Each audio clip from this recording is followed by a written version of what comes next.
ജുമുഅ നമസ്കാരത്തിന് ശേഷം സൂറത്തുൽ ഫാത്തിഹ 7, ഖുൽ ഹുവല്ലാഹു അഹദ്, സൂറത്തുൽ ഇഖ്ലാസ് 7, ഖുൽ അഊദു ബിറബ്ബിൽ ഫലഖ് 7, ഖുൽ അഊദു ബിറബ്ബിൻ നാസ് 7 ഓതിയാൽ അവന് പരിപൂർണമായ സുരക്ഷിതത്വം കിട്ടും. ഇമാം ഗസാലി റളിയല്ലാഹു അൻഹു രേഖപ്പെടുത്തിയതാണ്. ഇത് നിസ്സാരമല്ല. കാരണം ഫത്ഹുൽ മീൻ അടക്കമുള്ള ഗ്രന്ഥങ്ങളിൽ സൈനുദ്ദീൻ മഖ്ദൂം റളിയല്ലാഹു അൻഹു പോലെയുള്ള മഹത്തുക്കൾ വരെ രേഖപ്പെടുത്തി വെച്ച വിഷയമാണ്. നമ്മുടെ അയിമത്തുകൾ ചെയ്തു വരുന്നതാണ്. നമ്മൾ ജുമാ നമസ്കാരം കഴിയുമ്പോൾ എന്താ ചെയ്യുന്നത്? വേഗം ഇറങ്ങി ഓടുക. 5 മിനിറ്റ് ഇരിക്കാൻ നമ്മൾ തയ്യാറല്ല. ഞാൻ പറഞ്ഞത് അമലുകൾക്കൊന്നും നമുക്ക് താല്പര്യമില്ല.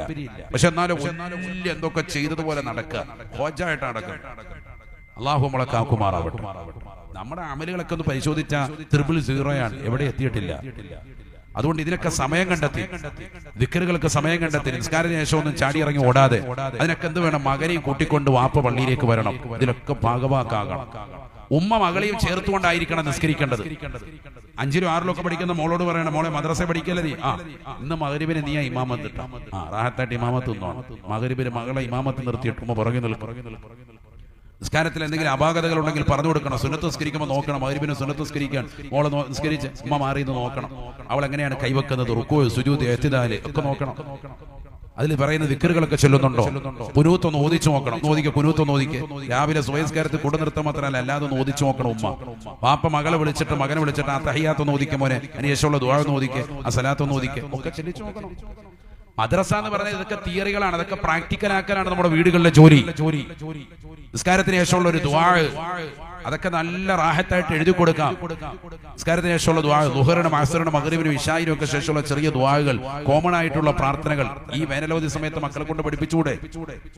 മദ്രസ കഴിഞ്ഞു, 7 കഴിഞ്ഞു, 10ാം ക്ലാസ് കഴിഞ്ഞു, +2 കഴിഞ്ഞു, ഇനി എന്താ പരിപാടി? വെറുതെ ഇങ്ങനെ മൊബൈൽ കണ്ടുകൊണ്ടിരിക്കണം.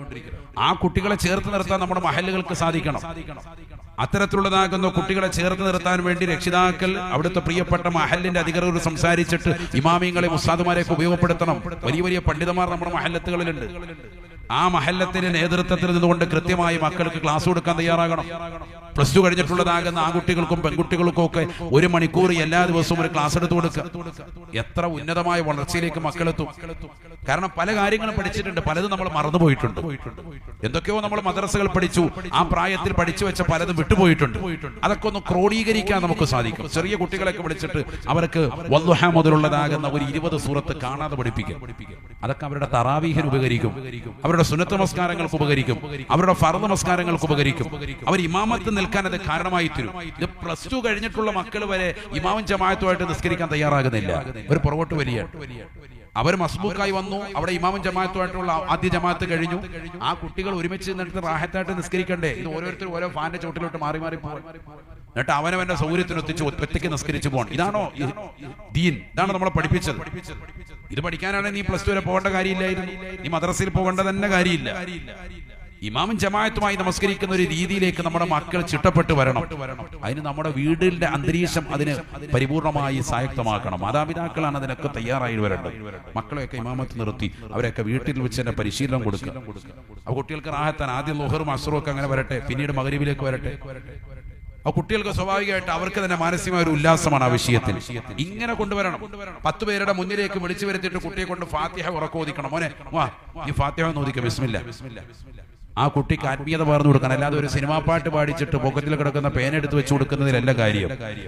അവരെ ദീനമായിട്ട് മക്കളെ വളർത്തണം. അത് വലിയ സംഭവമായിട്ട് കുട്ടികളെ പഠിപ്പിക്കണം. ഞാനിത് പറയുന്നത് പ്രിയപ്പെട്ട രക്ഷിതാക്കളെ, നമ്മളിതൊക്കെ ചെയ്യുന്നവരാണ്. എന്നിരുന്നാലും ഈ വേനലവധി സമയം ഒന്നുകൂടി ഒന്ന് ശ്രദ്ധ തിരുത്തി ഒരുപാട് ആത്മീയമായ ഉയർച്ചയിലേക്ക് നമ്മൾ എത്തിപ്പെടും. അല്ലാഹു തൗഫീഖ് നൽകട്ടെ.